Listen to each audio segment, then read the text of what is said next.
Bismillahirrahmanirrahim.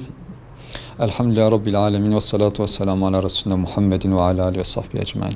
İnşallah siyer sınavı yine tekrardan bir maratonun içine girdik. Siyer yarışması kayıtlarımız başlamış bulunmaktadır. Gereken izinler alınmıştır.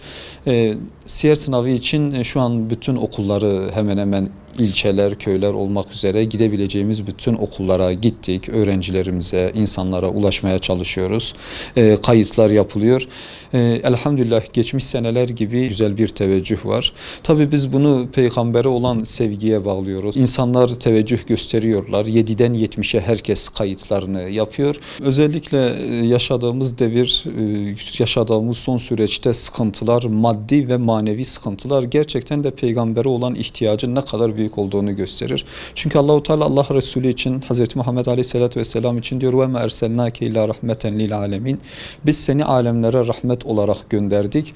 Yani yeryüzü nasıl suyla rahmet buluyorsa biz inanıyoruz ki insanlıkta, insanlar da Resulullah Aleyhisselatü Vesselam'la o rahmete kavuşurlar. Onun için onun bilinmesi, onun öğrenilmesi inancımız şudur ki Allahu Teala bizim üzerimizdeki bu musibetleri de bu şekilde kaldırılacaktır.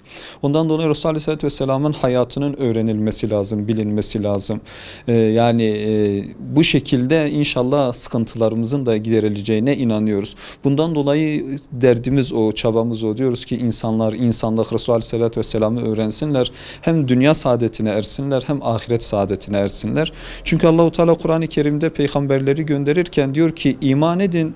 Allahu Teala size yeryüzünde ve gökyüzünde rahmetini açsın, bereketini açsın. Eğer bugün de biz iman edersek, peygamberle beraber bir yol tutarsak Allahu Teala bize rahmetini, bereketini gönderecektir. İnşallah yani çektiğimiz sıkıntılardan da Allah'ın izniyle kurtuluşa ereceğiz. Bundan dolayı herkesi 7'den 70'e, küçük büyük herkesi bu sınava dahil olmaya, bu sınava katılmaya. Zaten sınavımızın biliyorsunuz en büyük şiarı, en büyük mesajı şu: kaybedeni olmayan bir yarışma. Yani 7'den 70'i okuyan herkes muhakkak Allah'ın Resulü'nde güzel bir örnek, güzel bir iz kendi üzerine bırakabilir. Bundan dolayı herkesi kayıt olmaya, herkesi okumaya ve Peygamber Aleyhisselatü Vesselam'ı yaşamaya davet ediyoruz. Aslında amacımız da o. Yani peygamberi okuyup hayatında yaşama ve inşallah onu yaşayarak dünya ve ahiret saadetini elde etmeyi amaçlıyoruz.